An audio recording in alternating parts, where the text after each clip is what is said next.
y a 20 ans, la première séquence complète de l'ADN d'un organisme vivant, en l'occurrence une bactérie, était obtenue sous la forme d'un texte de plus de 2 millions de caractères. De quoi s'agit-il ?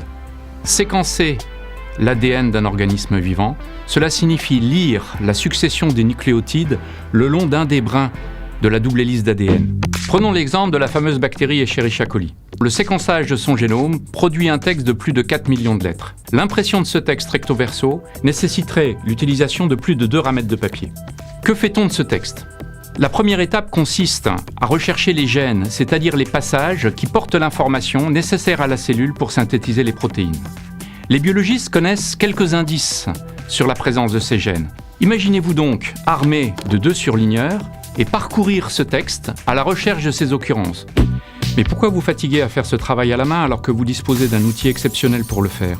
L'ordinateur, doté d'un algorithme et d'un programme approprié, vous permettra de retrouver toutes les occurrences de ces triplets en quelques secondes et sans erreur. Dans ce cours, nous verrons comment l'informatique contribue à l'interprétation de ces textes des génomes. Avec des algorithmes approprié, certes un peu plus compliqué que ce premier que nous venons de voir, transcrit sous forme de programme efficace, l'ordinateur est capable de prédire l'intégralité des gènes d'une bactérie et les fonctions des protéines que ces gènes codent. Vous aurez de plus la possibilité de faire exécuter ces algorithmes et d'en apprécier ainsi la pertinence sur des données réelles. Et si vous souhaitez aller plus loin, vous pourrez modifier ces programmes, écrits en Python, voire en écrire de nouveaux et les tester. Connaître l'intégralité des gènes et des protéines d'un organisme vivant contribue de façon significative à la compréhension de son fonctionnement.